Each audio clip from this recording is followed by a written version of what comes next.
I would say that the grand theory of evolution is a mixture of science and philosophy.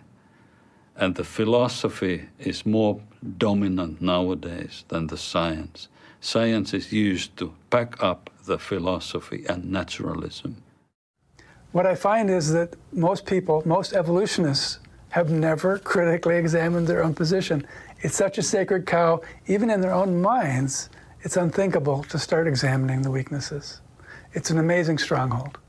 And so I guess I'm trying to suggest why the creation-evolution debate isn't the sort of logical argument that you'll get among scientists when they're discussing, say, the role of sunlight in triggering flowering. But with the creation-evolution issue, if evolution is not true, then it means we're created. And if biblical creation is true, then it means it's the God of the Bible to whom we're accountable to. And that, for many people, is a no-go zone. You know, if you want to consider yourself part of the intellectual elite, you must be a Darwinist. It's that simple. It's like the fee you pay to get into the club. And so this is a very, very strong motivator. And there's a flip side to that, which is if you don't hold it, you will be ridiculed and treated as if you're really stupid and really ignorant. And so the fear of ridicule is just palpable on campuses. There are many, many scientists who actually realize that there are major problems with Darwinian theory, but they are silent because they know if they speak their doubts, they will get in trouble. They won't get grants, they won't get funding, they won't be politically correct, they won't have friends. All the stuff that makes for academic success goes away if you question Darwin.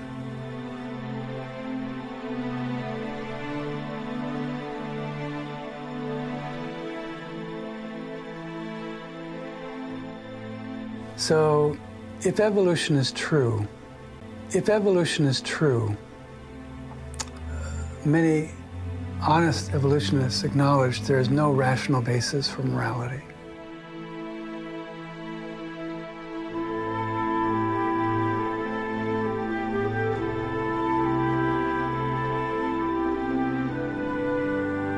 It opens up the prospect of all sorts of things like what really is ultimately wrong with abortion. I mean, after all, if you've got an unwanted pregnancy, why not terminate it? What does it really matter ultimately? What if someone is old and unproductive? They're a burden on society. Society has to support them, feed them, care for them. Why not just help them along the way, get rid of them, you know? Now, there's some moral implications there. If the Creator made us, then He owns us and has a right to make the rules for us. But if things made themselves, then there's no right or wrong. We're just really bags of rearranged pond scum. So what is murder? It's just one bag of chemicals impacting another bag of chemicals. Science can't tell you that murder is right or wrong. It can tell you that this action will kill something. It won't tell you that it's right or wrong. This issue of evolution affects so many things in people's lives. It affects the way they feel about themselves. It affects the way people treat one another. It affects their attitude to motivation for living. It affects the way they regard law in their country. It affects the value that they place on other human beings. Now, many critics of Christianity point to various religious wars, the Crusades, the Inquisitions. Now, first of all, these people were acting inconsistently with the teachings of Christ. Second, the numbers are minuscule compared to the atrocities committed by atheist regimes in the 20th century.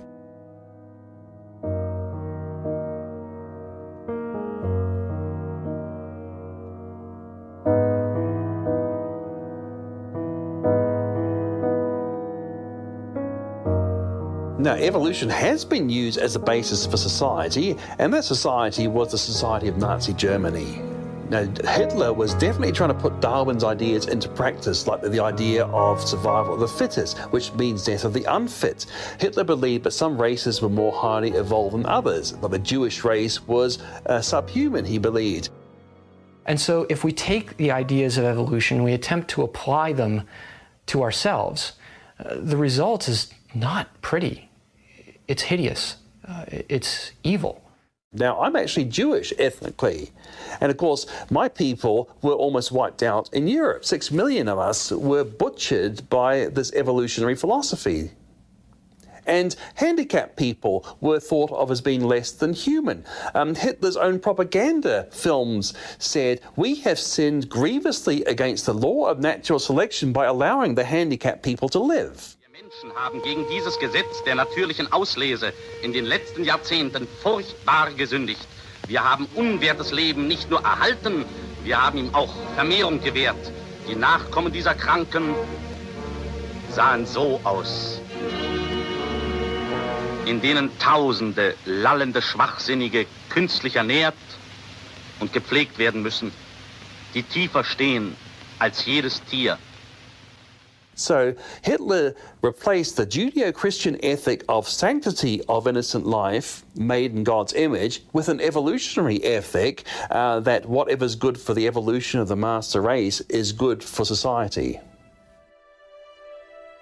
After the war, the leading Nazis were put on trial, but some of them claimed they did nothing wrong because the laws of our country said it was okay to kill Jews. So on what grounds can you put them on trial? Only if there's a higher morality than national law. But where can this morality come from if not from the creator of humanity? It's a higher law. Mankind is capable of doing all sorts of evil against other men. And to think that we might have kind of gotten this out of our system, or that we're structured our societies in ways that this can't happen again, is naive. If powerful people take on ideas that are poisonous, the result is the death of people. The last century was the most blood-stained in all of human history.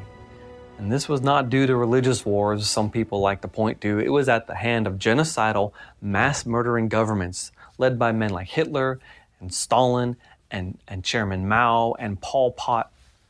Now, all of these regimes had one thing in common, and that was a devout belief in evolution. This caused them to view people as nothing more than animals to be culled. I mean, Mao regarded himself as a disciple of Darwin.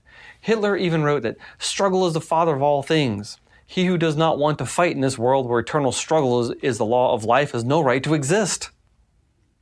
Now, a lot of people say this is maybe stretching things too far, but what if you were one of the ones consigned to the gulags or the gas chambers or the firing squads? And you also believed in evolution? What basis would you have for saying that they were wrong or acting inconsistently for what both of you believe? But have we really learned from history? Because the same philosophy behind Nazi Germany, which is evolution, is now being mandated in the government schools across the nations in the Western world. So should we be surprised that some of the consequences will also follow? Already we're having leading philosophers and so-called bioethicists talking about killing babies after birth if they're not fit enough. It's difficult to anticipate what any one society would do if it fully adopted an evolutionary view.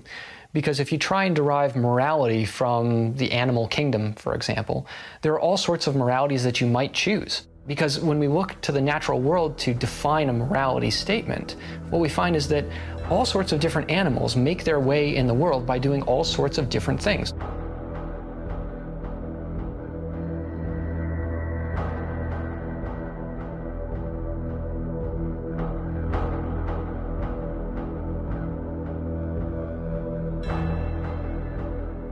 While there's beauty in nature, there's also horror. I mean, as Tennyson wrote, it is red in tooth and claw. Darwin realized this, and that seems to be behind his rejection of a belief in an altruistic God in heaven. But it's not only in the natural world we see these horrors, there are also human-inflicted terrors that can be even on a mass scale. So seeing these two types of evil should cause a revulsion in people. The reality is, it should cause us to stop and realize that something is actually wrong. It shouldn't be like this. No one is really reconciled with death. Yet evolution says it is all perfectly normal. One of the biggest problems people have with the God of the Bible is that if there's a God of love, how come there's so much death and suffering in the world? Now, the Bible explains this because death and suffering in the Bible is a result of man's rebellion against their Creator.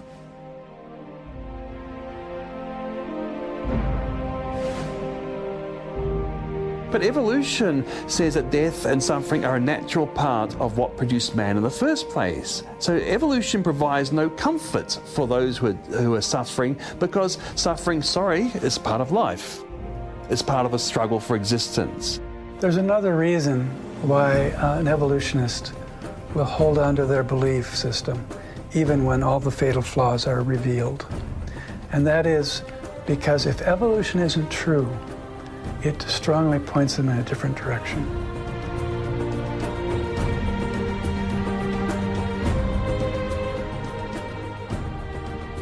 Because really, if the universe and life didn't self-create, if it didn't happen spontaneously, then there has to be a creator. And the creator is not likely to be some little green man from another galaxy. The creator is going to be Almighty God. And so if God is truth, I'm going to try and orient my life in ways that conform with that.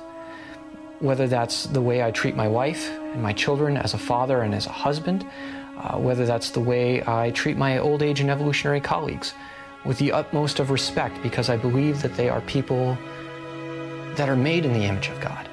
They're no different from me. They're no different from anyone else that I know.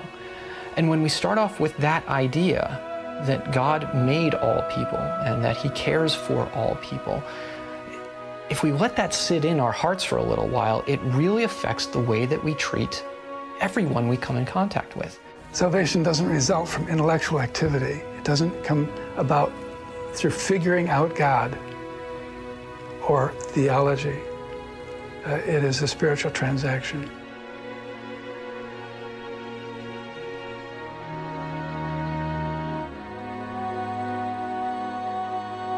So for me, when I understood that God made a perfect creation, there was a literal fall, and that now God is restoring us by the sacrifice of His Son, it really transformed my faith. For although I was a Christian for 10 years, I was an incredibly weak Christian.